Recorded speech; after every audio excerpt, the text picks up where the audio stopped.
Auzubillahiminash-shaytanir-rajim. Bismillahir-rahmanir-rahim. My name is Bushra Bashir. My teaching subject is mathematics. I am from Beria College, DHA Phase 2. Chapter number 1, sets, lesson number 9. Topic: binary relation, domain and range. अस्सलामुअलैकुम students, आज जो topic जिस पर हम discussion करेंगे वो है binary relations. अच्छा, बाइनरी रिलेशन को समझने से पहले जो है वो एक चीज़ डिस्कस कर लेते हैं कि जब आप बाइनरी रिलेशन की बात करेंगे तो आपको कार्टेशियन प्रोडक्ट जो है बहुत अच्छे से समझना होगा, क्योंकि अगर आपको कार्टेशियन प्रोडक्ट अच्छे से समझा हुआ है तो भी तभी आप बाइनरी रिलेशन को समझ सकते हैं।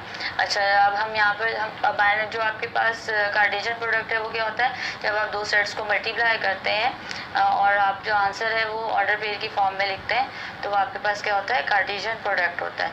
अब यहाँ पर जो उन्होंने बाइनरी रिलेशन को कैसे डिस्कस किया, binary relation from set A to set B, यानी अगर आपके पास बाइनरी रिलेशन की आप डेफिनेशन पढ़ें, from set A to set B is just a subset of A cross B, यानी कि जो आपके पास बाइनरी रिलेशन है वो एक सिंपल सी, अगर आपको डेफिनेशन समझनी है तो ये है कि बाइनरी रिलेशन जो है वो सबसेट होगा किसी भी कार्टेशियन प्रोडक्ट का।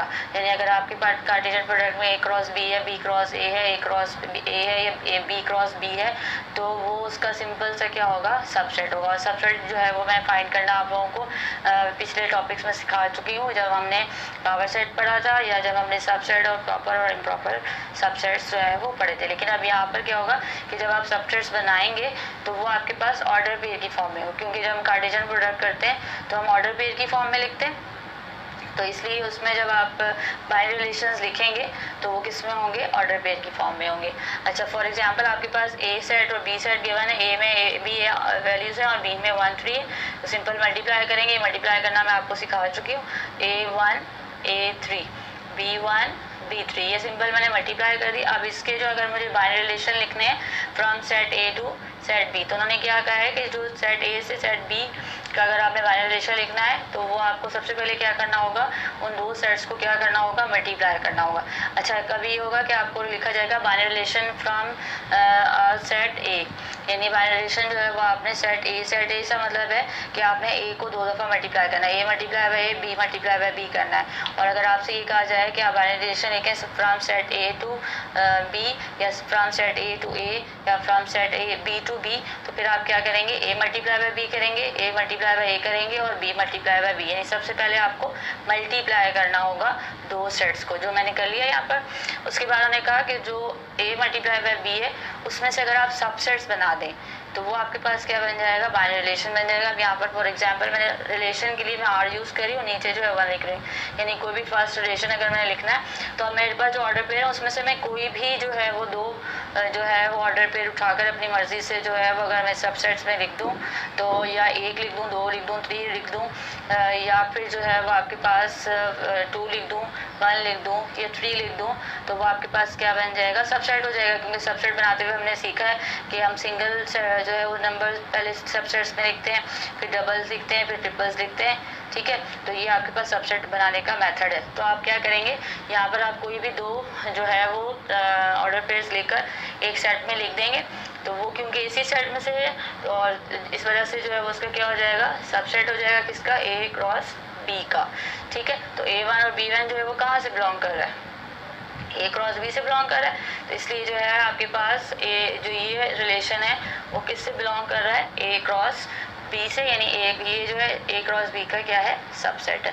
तो उसी तरीके से सेकंड रिलेशन मैंने लिखा है B1 एंड B3, या मैंने कोई भी दो और जो है वो ऑर्डर पेयर्स उठाकर एक रिलेशन लिख दिया, तो ये भी किसका सबसेट है, ए क्रॉस बी का। अच्छा, पेपर में जो ये क्वेश्चन आता है आपको कहा जाता है कि आप जो है वो बाइनरी रिलेशन लिखें फ्रॉम ए टू बी, तो सबसे पहले आप क्या करेंगे, दोनों सेट्स को मल्टीप्लाई करेंगे, फिर वो क्वेश्चन में आगे आपको मेंशन कर देंगे कि आप जो है वो 2 बाइनरी रिलेशंस लिखें या 3 बाइनरी रिलेशंस लिखें, तो जितने बाइनरी रिलेशंस आपको कहा जाएगा उसी तरीके से आप लिखते जाएंगे। जैसे मैंने यहाँ लिखा है, मैंने यहाँ पर R1 और R2 तो ये 2 बाइनरी रिलेशंस लिख दिए।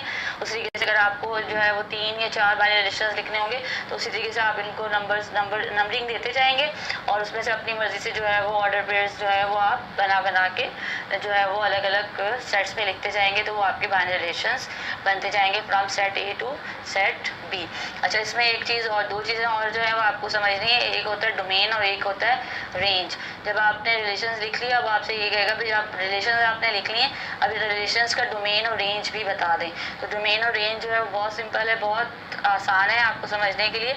कि अगर आपके पास R1 का डोमेन आपने बनाया, तो मैंने देखिए रिलेशन लिखा A1 B1। अच्छा, ये याद रखिएगा जो डोमेन होता है, जो ऑर्डर पेयर की फर्स्ट पोजीशन पे एलिमेंट्स होंगे, यानी यहाँ पर फर्स्ट पोजीशन पे क्या है A, यहाँ फर्स्ट पोजीशन पे क्या है B, तो A एंड B जो है वो उसका क्या हो जाएगा, डोमेन हो जाएगा। यानी ऑर्डर पेयर की जो फर्स्ट पोजीशन पे आपके पास एलिमेंट्स लिखे हुए हैं या वेरिएबल्स लिखे हुए हैं या नंबर्स लिखे हुए हैं, वो आपके पास क्या होगा, डोमेन होगा। अच्छा, अगर वो रिपीट हो रहा है तो फिर आप क्या करेंगे, उसको सिर्फ वन टाइम लिखेंगे, ठीक है।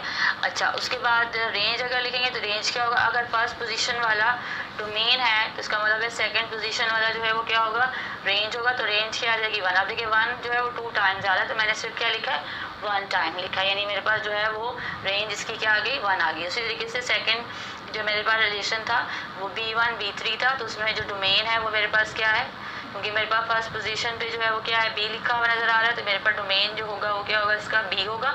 और रेंज जो उसकी क्या होगी, क्योंकि सेकंड पोजीशन में 1 एंड 3 नज़र आ रहा है, तो जो रेंज है वो मेरे पास क्या हो जाएगी, 1 एंड 3 हो जाएगी, ठीक है। तो ये जो है अच्छा, ये जो चीज़ है डोमेन एंड रेंज जो है, ये आपके पास MCQs में आ सकता है कि आपको ये रिलेशन लिख के दे दें और वो आपसे कहें कि आप इसका डोमेन और रेंज जो है वो आप बताएं। तो ये आपके पास किस में आ सकता है, MCQs में आ सकता है। क्वेश्चंस में ये बहुत कम आता है, और अगर आता भी है तो सिंपल आपके पास लिखा होता है कि आप बाइनरी रिलेशंस लिखें from set A to set B, और वो बाइनरी रिलेशंस की आपको जो है वो नंबर बता देंगे कि आप 2 बाइनरी रिलेशंस लिखें या 3 बाइनरी रिलेशंस लिखें, और वो आपने लिखने होंगे। और क्योंकि वो आपने A क्रॉस B में से ही निकाल के लिखने हैं, बना के लिखने हैं, तो वो जो है आपके पास क्या होंगे, सबसेट होंगे A क्रॉस B के। अब अगर आगे वो फर्दर ये कहते हैं कि डोमेन और रेंज कैसे लिखना है, तो फिर आप रिलेशंस लिखने के बाद उसका डोमेन और रेंज जो है वो इस तरीके से डिस्क्राइब करेंगे।